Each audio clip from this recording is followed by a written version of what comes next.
আমাদের একজন সহকর্মী সিনিয়র আইনজীবী সিলেট জেলা আইনজীবী সমিতির সিনিয়র সদস্য অ্যাডভোকেট আনোয়ার হোসেন সুমন, উনি বাংলাদেশের কমিউনিস্ট পার্টির সাবেক সাধারণ সম্পাদক জেলা কমিটির, সিলেট জেলা কমিটির।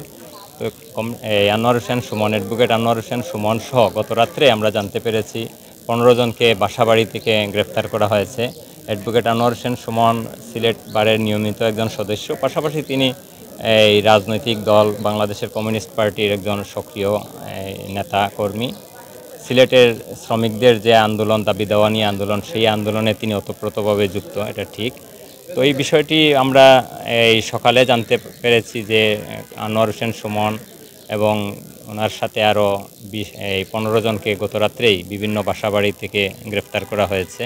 পাশাপাশি আজকে সকালে জানতে পারলাম যে এই বাংলাদেশের সমাজতান্ত্রিক দল বাসদের আম্বরখানাস্থ অফিস থেকে আরও 22 জন নেতাকর্মীকে গ্রেফতার করা হয়েছে।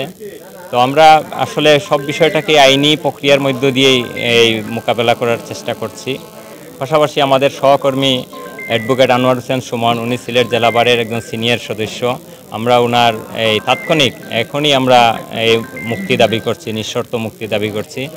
একজন শ্রমজীবী আন্দোলন, শ্রমজীবী মানুষের যে মুক্তির আন্দোলন, সেটা একটা ন্যায়সঙ্গত আন্দোলন। সেটা নিয়ে বিতর্ক থাকতে পারে, পক্ষে বিপক্ষে মত থাকতে পারে, যুক্তি থাকতে পারে, সেটা বসে নিরসন করা যায়।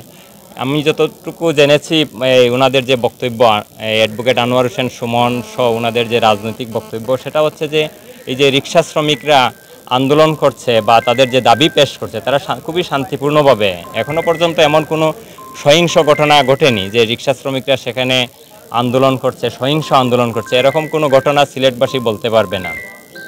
তো যে বিষয়টি, এটা হচ্ছে হাজার হাজার মানুষের রুটি রুজির প্রশ্ন, তাদের পরিবার পরিজনের বেঁচে থাকার, জীবিকা নির্বাহের প্রশ্ন জড়িত, অর্থনৈতিক প্রশ্ন জড়িত।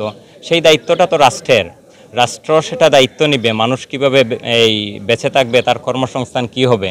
যদি ব্যাটারি চালিত রিক্সা বা অটোরিক্সা এগুলো যদি পরিবেশের জন্য ক্ষতিকর হয় কিংবা জনসাধারণের অসুবিধা হয়, তাহলে সেটা আলাপ আলোচনার মাধ্যমে সেটা নিরসন করা যায়, তাদেরকে বিকল্প কর্মসংস্থানের ব্যবস্থা করা যায়।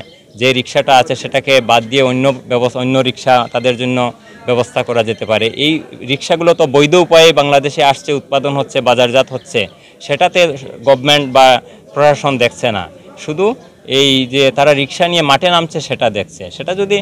সেটা তো একটা বিষয়, যদি সমস্যা হয় সেটা নিয়ে আলোচনার মাধ্যমে, তারা বলছে না যে সেটাই করতে হবে, তারা বলছে যে এটা শান্তিপূর্ণভাবে আলাপ আলোচনার মাধ্যমে সমাধান করা যেতে পারে। আমি গতকালকেও পর্যন্ত তাদের যে বক্তব্য আমি শুনেছি, সেটা হচ্ছে এইটা যে এই তাদের বিকল্প কর্মসংস্থান করে সেটা সমাধান করা যেতে পারে।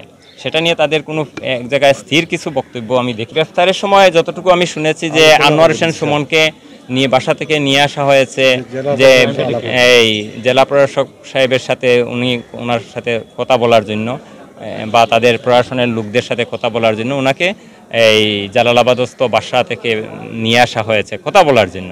এনে পরবর্তীতে আর রাত্রে আর ওনাকে বাসায় যেতে দেওয়া হয়নি। আজকে সকালে আমরা জানলাম যে এই থানায় নিয়ে আসা হয়েছে এবং তাকে আমরা যতদূর ইনফরমেশন পেয়েছি যে তাকে কোনো একটা মামলায় নাকি অ্যারেস্ট দেখানোর প্রক্রিয়া চলতেছে।